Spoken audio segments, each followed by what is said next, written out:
السلام علیکم. څنګه کولی شو جیمیل جوړ کړو؟ نو په بله ویډیو کې ما تاسو ته طریقه ښودله، هغې کې بلر راغلی.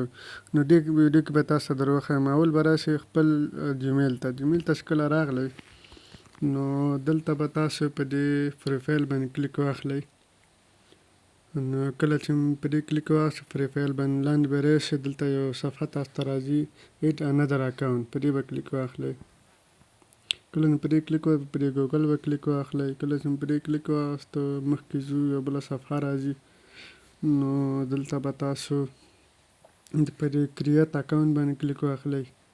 کله چې په دې کلیک واخیستو دلته به نوم ولیکئ او لاندې به دغه تخلص ولیکئ.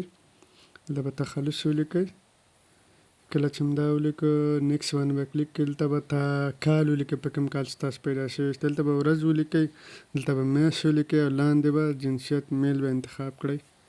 کله چې دا انتخاب کړئ دلته به جیمیل ورکړئ. نو جیمیل به ځان نه ورکړئ تر څو هغه ونیسي. نو دا چې کله وکړل بعد د هغه نه به په نیکسټ باندې کلیک واخلئ. نو زه به دا ورکړم، وانخیسته بل به ورکړم.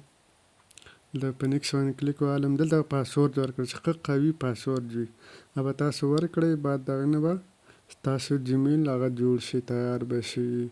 نو دا وه د نن ورځې ویډیو. تر بیا د الله په امان. نو زه به دلته پاسورد ورکړم تر څو هغه ونیسي. نو ډېر قوي پاسورد به ورکړئ تر څو تاسو ته دا پاسورد دا جیمیل جوړ شي. وبخئ. نو دا د نن ورځې ویډیو وه. تر بیا د الله په امان. ښه وخت.